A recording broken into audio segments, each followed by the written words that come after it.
All right, guys, so this is another little section. It should take no more than 2 days, kind of like what Slopefields did.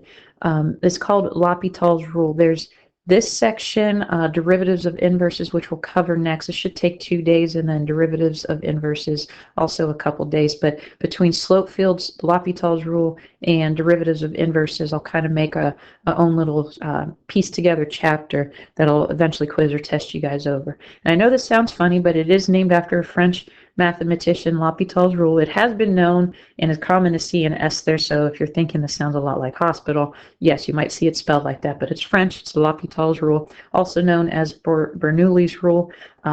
Swiss mathematician Johann Bernoulli, and then a 17th century French mathematician, L'Hopital, both contributed work to this rule, which makes finding limits a lot easier when we're faced with, when we go to use direct substitution and we get something like 0 over 0 or maybe an infinity over infinity. Sometimes we could work through it as we have in the past if we get a positive number over a really large negative number, or a small number, small positive number over a really large positive number. That's how we looked at it before to help us determine limits. But if there's no other option other than to maybe graph or type into the calculator, this offers another tool or avenue to help us out. So if you guys want to pause and take a moment to read it over all of that, you can. I'm going to re-explain it on the next page. But right down here is the most important part. The differentiation of the numerator and denominator, which is really given right here, simplifies the quotient. I say often simplifies the quotient and or converts it to a determinant form, allowing the limit to be evaluated more easily. So it's really this part right here I'm going to rewrite on the next page.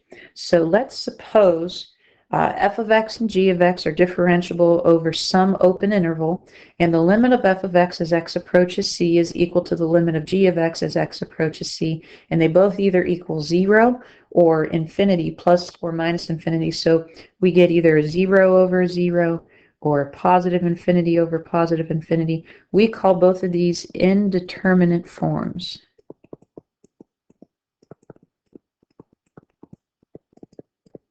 Unable to be determined.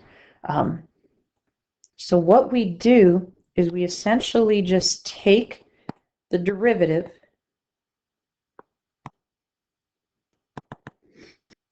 So the limit of this quotient of f of x divided by g of x as x approaches c is going to equal the limit of the derivative of f of x divided by the derivative of g of x as x approaches c. We keep doing it. Sometimes it happens in just one step. If it doesn't, if we still get an indeterminate form when we're trying direct substitution, we repeat the process. We keep going until we look for a change from, say, 0 over 0 into something else. This is where the limit is going to be revealed. So feel free to pause that if you still need to copy all that down. And then on the next few pages, we'll go over several examples. All right, so here's example 1. If you notice, we tried direct substitution. We have the limit of the square root of 1 plus x minus 1 over x. If I substitute in a 0, I'm just going to get the square root of 1, which is 1 minus 1 up top. So there's a 0 in the numerator over 0 in the denominator. So we have an indeterminate form, 0 over 0. What we're going to do is take the derivative of the numerator. We're not using the quotient rule here. We're treating them as two separate functions. So I'm still going to have the limit as x approaches 0. The derivative of my numerator is going to become 1/2 times the quantity 1 plus x to the negative 1/2, and then really minus a 0, or we could say times a 1 on the inside, and then we have a 0 out here at the end. And then the derivative of my denominator x is just 1. So now I know I'm not going to get a 0 in my denominator because there's no more variable there. So now I could go ahead with direct substitution, and I'm just going to get 1/2 times 1. 1 plus 0 is just 1 to the negative 1/2, which is still just going to give me 1. So I get a 1/2 for this answer. So what we were unable to do before, now using L'Hopital's rule, we're able to calculate this limit simply by taking the derivative of the numerator and denominator until that indeterminate form turns into something where we can use direct substitution. If you want to check this on your calculator, you can go on a calculator page, menu, 4, and then 4, at least 4 is on my calculator, says limit, and then you could just type this in to check. So you could use that feature. All right, let's take a look at our second example. Again, if we were to try direct substitution, I have 1 minus cosine x up top, x plus x squared on the bottom. Cosine of 0 is 1, so 1 minus 1 gives me 0 in the numerator and a 0 in the denominator. So again, I'm facing this indeterminate form of 0 over 0. Let's go ahead and take the derivative of the numerator, then the denominator, and see if we could then use direct substitution. So derivative of 1 is 0. Derivative of the opposite of cosine x, I'm going to get the opposite of negative sine x. I know from so many times of taking the integral versus the derivative, be very careful with this with your signs. Then the derivative of our denominator becomes 1 plus 2x. Now I should be able to do direct substitution. I'm just going to rewrite this. This becomes a positive sine x over 1 plus 2x. So direct substitution, I'm going to get sine of 0 over 1. Sine of 0 is 0. And again, you can check this on your calculator. All right, so again, we're keeping our functions pretty simple today. Tomorrow we'll take a look at some different examples as well.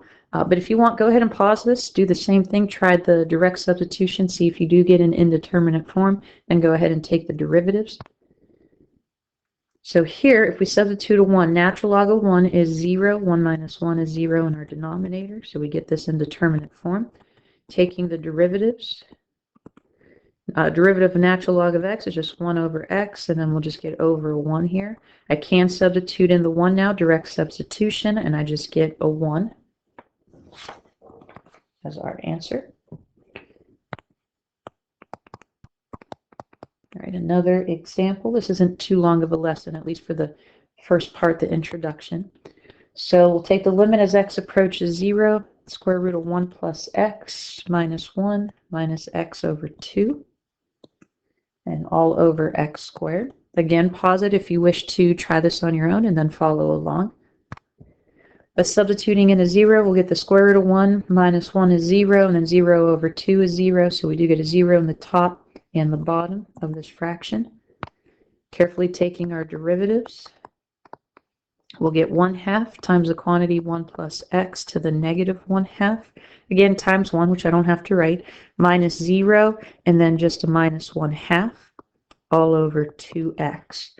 Now, here, let's just clean this up a little bit. So I'm going to get the limit as x approaches 0. I'm going to get 1 over 2 times the square root of 1 plus x minus 1/2 all over 2x. If I tried substituting in a 0 again, I would get 1 over 2 times the square root of 1. So I'm going to get a 1/2 minus 1/2, which is a 0. 2 times 0 is another 0. So I have to repeat this process again. So this is the only thing. If we keep encountering this, we repeat the process until we look for that change from an indeterminate form into something else. So I'm going to go and take the derivative once again. Now I'm going to go back up to this step to maybe help make this a little bit easier. So here I'm going to get 1/2 times a negative 1/2 of 1 plus x to the negative 3/2, and then minus 0, and then we're going to get all of this over 2. So now this becomes the limit. As x approaches 0, I'm going to get a negative 1/4 times 1 over, we'll say the square root of 1 plus x cubed.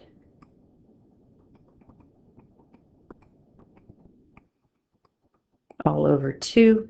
And now we could try direct substitution because I'm no longer going to get a 0 in our denominator.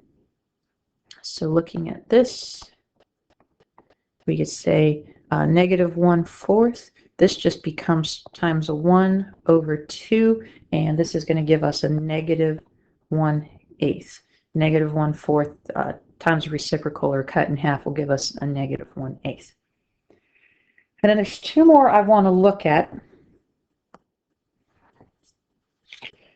If you guys remember way back when we first looked at turning the limit definition of derivative into the shortcut rules, we were given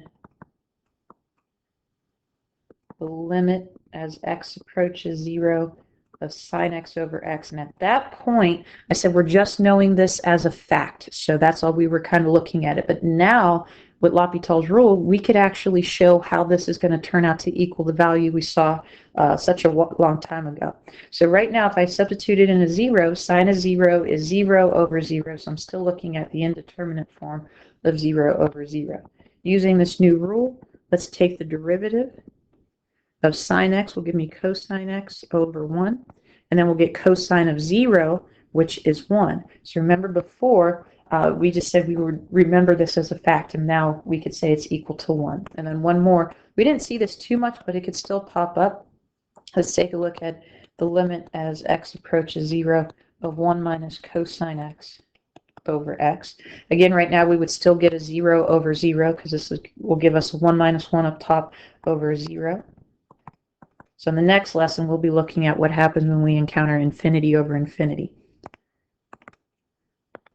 So taking the derivative, I'm going to again end up with a sine x over 1.